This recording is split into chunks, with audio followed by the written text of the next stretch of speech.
Silks చేనేత వస్త్రాల అద్భుత ప్రపంచం. కుక్కట్పల్లిలో మార్చ్ 28న గ్రాండ్ ఓపెనింగ్.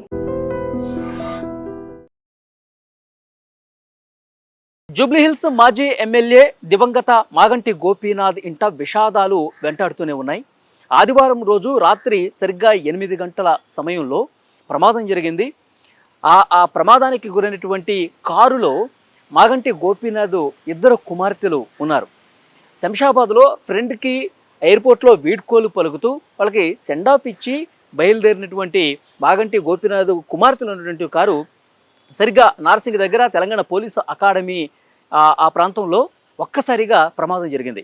ముందుగా ఒక డీసీఎం వెళ్తుంది వెహికల్. ఆ డీసీఎం వెహికల్ ఈ ప్రమాదం ఏ విధంగా జరిగిందో ఒకసారి మీకు చెప్పే ప్రయత్నం చేస్తా. ఆ డీసీఎం వెహికల్ ఫాస్ట్గా వెళ్తుంది. దాని వెనకాలే వీళ్ళ ఫార్చునర్ కారు కూడా అంతే వేగంగా వస్తున్నటువంటి పరిస్థితి ఉంది.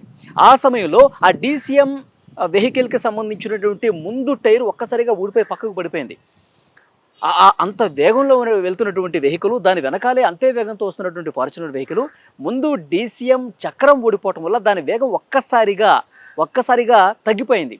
అంత వేగం ఒక్కసారిగా తగ్గిపోవడం వల్ల వెనకాల ఉన్నటువంటి ఈ ఫార్చునర్ వెహికల్, వీళ్ళు మాగంటి గోపీనాథ్ కుమార్తెల నుండి ఆ ఫార్చునర్ వెహికల్ స్పీడ్ కంట్రోల్ కాక ముందు వెళ్తున్నటువంటి ఆ డీసీఎం ఒక్కసారిగా ఆగిపోవటం, వెనకాల వస్తున్నటువంటి ఈ ఫార్చునర్ వెహికల్ ఒక్కసారిగా చాలా బలంగా వేగంగా వచ్చి ఢీ కొట్టడంతో ఈ ఘోర ప్రమాదం జరిగింది. ఈ ప్రమాదంలో ఈ కారులో నలుగురు ఉన్నారు. వీళ్ళ ఇద్దరు కుమార్తెలు, మాగంటి గోపీనాథ్కి సంబంధించినటువంటి ఇద్దరు కుమార్తెలు, అలాగే ఒక డ్రైవరు, ఇంకొక వ్యక్తి, మొత్తం నలుగురు ఉన్నారు. ఈ నలుగురిలో ఇద్దరికి తీవ్ర గాయాలయ్యాయి. మాగంటి గోపీనాథ్ పెద్ద కుమార్తె అక్షర 23 సంవత్సరాలు, ఈమెకి తలకు బలమైనటువంటి గాయమైంది. చిన్న కుమార్తె దిశర ఏమి స్వల్ప గాయాలతో బయటపడ్డట్టుగా తెలుస్తుంది. దిశర ప్రస్తుతం కోలుకొని డిశ్చార్జ్ కూడా అయినట్టుగా తెలుస్తుంది. కానీ పెద్ద కుమార్తె అక్షర ఎవరైతే ఉన్నారో ఆమె తలకు బలమైన గాయం కావడంతో ఆమె పరిస్థితి విషమంగా ఉన్నట్టుగా తెలుస్తోంది. సో ప్రస్తుతం ఆసుపత్రుల్లో చికిత్స పొందుతూ ఉన్నారు. ఈ విషయం తెలిసిన వెంటనే మాజీ మంత్రి KTR, BRS working president KTR కూడా ఒకటా కుటుంబ సభ్యులతో మాట్లాడారు. వాళ్ళ కుటుంబ సభ్యుల్ని పరామర్శించారు. అలాగే ఈమెకి మెరుగైనటువంటి చికిత్స అందించే విధంగా డాక్టర్లతో కూడా మాట్లాడి ఆయన ఆ కుటుంబానికి పరామర్శించినటువంటి పరిస్థితి ఉంది. ప్రస్తుతం ఐసీయూలో చికిత్స పొందుతోంది మాగంటి గోపీనాథ్ పెద్ద కుమార్తె అక్షర. తలకి బలమైనటువంటి గాయం కావటం వల్ల ఆమె పరిస్థితి విషమంగా ఉంది.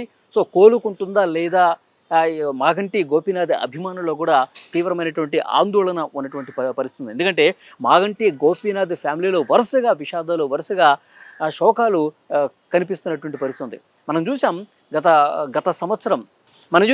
గత సంవత్సరం మాగంటి గోపీనాథ్ ఆయన జూబ్లీహిల్స్ ఎమ్మెల్యేగా ఉన్నటువంటి సమయంలోనే అకాల మరణం చెందారు. గుండెపోటుతో చనిపోయారు.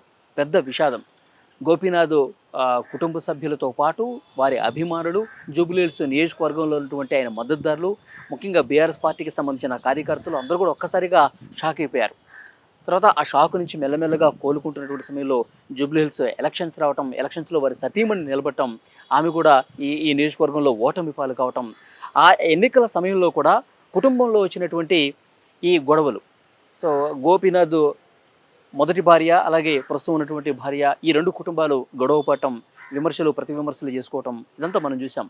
ఇప్పుడు ఇదే ఫ్యామిలీలో మాగంటి గోపీనాథ్కి సంబంధించినటువంటి కుమార్తెలు ఇద్దరూ కూడా ప్రమాదానికి గురి కావటం, అందులో పెద్ద కుమార్తె పరిస్థితి విషమంగా ఉంది, ఏమీ చెప్పలేనటువంటి పరిస్థితి ఉంది అని చెప్పి సమాచారం రావడంతో మొత్తం కూడా అందరూ కూడా షాక్లో ఉన్నటువంటి పరిస్థితి ఉంది. ఆ దేవుడు ఎందుకు ఈ కుటుంబానికి ఇన్ని కష్టాలు తీసుకొచ్చాడు, ఎందుకు ఈ కుటుంబాన్ని ఇంత కష్టం వెంటాడుతోంది, ఇంత విషాదం వెంటాడుతుందో కూడా గోపీనాథ్ అభిమానుల్లో తీవ్రమైనటువంటి కలవరం కనిపిస్తోంది. ప్రస్తుతం మాజీ మంత్రి, బీఆర్ఎస్ వర్కింగ్ ప్రెసిడెంట్ కేటీఆర్ పరిస్థితి మొత్తం కూడా సమీక్షిస్తూ ఉన్నారు. గోపీనాథ్ కుమార్తె అక్షర ఆరోగ్య పరిస్థితిని ఎప్పటికప్పుడు డాక్టర్లతో మాట్లాడుతూ, కుటుంబ సభ్యులతో సమన్వయం చేసుకుంటూ ఆమెకు మరింత మెరుగైన వైద్యం అందించాలి. ఏదైనా అత్యాధునిక వైద్యం కావాల్సి వస్తే కనుక విదేశాలకు తరలించైనా సరే ఆమెను కాపాడుకునే ప్రయత్నం చాలా సీరియస్గా ఇటు పార్టీ నుంచి కూడా చేస్తున్నటువంటి పరిస్థితి కనిపిస్తోంది. కానీ చాలా దారుణమైనటువంటి పరిస్థితి. ఆ కుటుంబంలో వరుసగా ఈ విషాదాలు కనిపించడం అనేది చాలా బాధాకరమైనటువంటి విషయం. బీఆర్ఎస్ పార్టీకి సంబంధించినటువంటి కార్యకర్తలందరూ కూడా తీవ్రంగా శోకంలో ఉన్నటువంటి సిచ్యువేషన్ కనిపిస్తుంది ప్రస్తుతం. ఎందుకంటే ఆమెకి చిన్న వయసు, 23 సంవత్సరాల వయసు.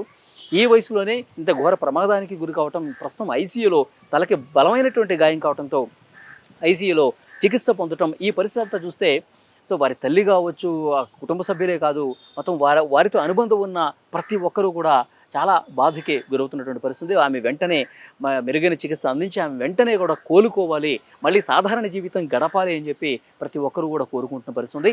శంషాబాద్ ఎయిర్పోర్ట్లో ఫ్రెండ్స్కి బాయ్ చెప్పడానికి వెళ్ళి, ఫ్రెండ్స్కి సెండ్ ఆఫ్ చెప్పడానికి వెళ్ళి తిరుగు ప్రయాణం వస్తుండగా తెలంగాణ పోలీస్ అకాడమీ వద్ద నార్సింగ్ దగ్గర జరిగినటువంటి ఈ ప్రమాదం ఇంత ఘోరమైనటువంటి విషాదం ఆ కుటుంబంలో తీసుకొచ్చినటువంటి పరిస్థితి. సో ఆమె త్వరగా చికిత్స తీసుకొని ఆమె మళ్ళీ సంపూర్ణ ఆరోగ్యంగా రావాలని చెప్పి ప్రతి ఒక్కరూ కూడా కోరుకుంటున్నారు. అదేవిధంగా జరగాలని కోరుకుంటున్నారు.